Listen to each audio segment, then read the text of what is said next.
नमस्कार दोस्तों, आज इस वीडियो में हम आपको पूर्व प्रधानमंत्री मोरारजी देसाई की जीवन कहानी बताएंगे।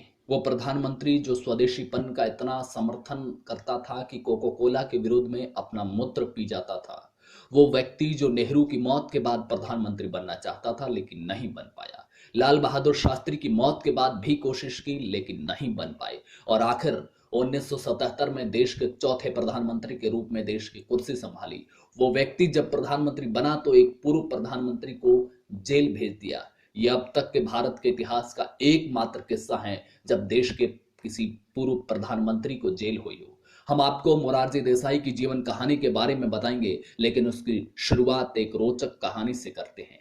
एक मजेदार किस्सा 1968 में हुआ जब मोरारजी देसाई वित्त मंत्री के रूप में एक सम्मेलन में भाग लेने के लिए कनाडा गए। उनके साथ मशहूर अर्थशास्त्री लक्ष्मीकांत झा भी थे, जिन्हें वो काफी पसंद करते थे। उस समय आईसीएस अधिकारी वेंकटाचार कनाडा में भारत के उच्चायुक्त थे। एक दिन काम जल्दी खत्म करने के बाद झा और वेंकटाचार ने मोरारजी देसाई को बताया कि वो एक नाइट क्लब में चलें। देसाई ने पहले तो मुंह बनाया, लेकिन इन दोनों ने तर्क दिया कि जिन चीजों का आप विरोध करते हैं उनको अपनी आंखों से देख लेने और उनका अनुभव कर लेने के बाद आप बेहतर ढंग से उसका विरोध कर पाएंगे।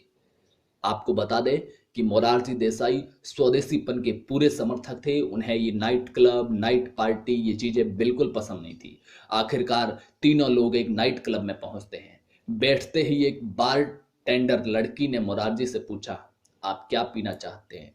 मोरारजी ने बेरुखी से जवाब दिया, मैं शराब नहीं पीता। लड़की ने मोरारजी भाई की गोद में बैठने की कोशिश करते हुए कहा, so you want your dam to be sober, यानी कि तो आप चाहते हैं कि आपकी साथी आपके सामने सोबर रहे। और लड़की मोरारजी देसाई की गोद में बैठनी शुरू हो गई। स्तब्ध मोरारजी ने उस लड़की को रफा दफा करते हुए कहा कि मुझे लड़कियां भी पसंद नहीं है। इस पर वो लड़की बोली, आप सज्जन पुरुष तो कतई नहीं है। मोरारजी देसाई ने बिना कुछ पिए नाइट क्लब से उठने का फैसला किया। झा और वेंकटाचार को भी बेमन से ही वहां से उठना पड़ा। मोरारजी देसाई का जन्म 29 फरवरी 1986 को भदेली गांव, जो अब गुजरात के वलसाड जिले में है, वहां पर हुआ था। उनके पिता एक स्कूली शिक्षक थे और बेहद अनुशासन प्रिय थे।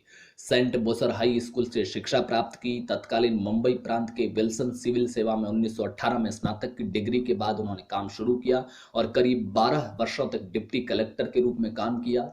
1930 में स्वतंत्रता आंदोलन से जुड़े। 1931 में अखिल भारतीय कांग्रेस कमेटी के सदस्य बने और 1937 तक गुजरात प्रदेश कांग्रेस कमेटी के सचिव रहे। 1935 में गवर्नमेंट ऑफ इंडिया एक्ट के बाद जब पहली बार कांग्रेस की सरकार बनी तो 1937 में कार्यभार संभाला। श्री देसाई को राजस्व, कृषि, वन और सहकारिता मंत्रालय दिए गए। 1946 में राज्य विधानसभा के चुनावों के बाद वे मुंबई के गृह और राजस्व मंत्री बने। 1952 में वे मुंबई के मुख्यमंत्री बने। राज्यों के पुनर्गठन 1956 के बाद में देसाई 14 नवंबर 1956 को वाणिज्य और उद्योग मंत्री के रूप में कैबिनेट मंत्रिमंडल में शामिल हो गए। बाद में 22 मार्च 1958 को वित्त मंत्रालय का भी काम संभाला। 1963 में उन्होंने कामराज योजना, के कामराज जो कि उस वक्त कांग्रेस के अध्यक्ष थे, कामराज योजना जो कि कांग्रेस संगठन से जुड़ी हुई थी, उसके मुताबिक उन्होंने केंद्रीय मंत्रिमंडल से इस्तीफा दे दिया। लेकिन पंडित नेहरू के निधन के बाद उन्होंने प्रधानमंत्री बनने की पूरी कोशिश की। उनका खुलेआम ये कहना था कि अगला प्रधानमंत्री तो मैं ही बनूंगा, और यही उनके खिलाफ गया और लाल बहादुर शास्त्री देश के प्रधानमंत्री बने, क्योंकि ज्यादातर नेताओं को उनकी ये महत्वाकांक्षा प्रधानमंत्री बनने की पसंद नहीं आई। फिर शास्त्री की निधन के बाद इंदिरा गांधी प्रधानमंत्री बनी।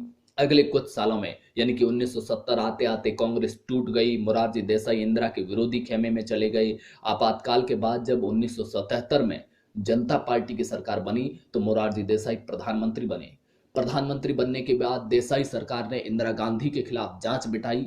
आपातकाल के दौरान लिए गए फैसलों की जांच की गई और इंदिरा गांधी को जेल भिजवा दिया गया।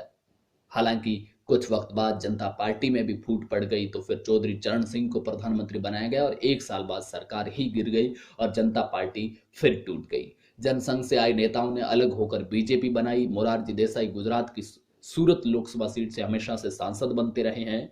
देसाई ने 1911 में गुजराबेन से शादी की। उनके 5 बच्चों में से एक बेटी और एक बेटा अभी भी जीवित है। प्रधानमंत्री के रूप में मोरारजी देसाई चाहते थे कि भारत के लोगों को इस हद तक निडर बनाया जाए कि देश में कोई भी व्यक्ति, चाहे वो सर्वोच्च पद पर ही आसीन क्यों न हो, अगर कुछ गलत करता है तो उसे भी उसकी गलती बताया जा सके।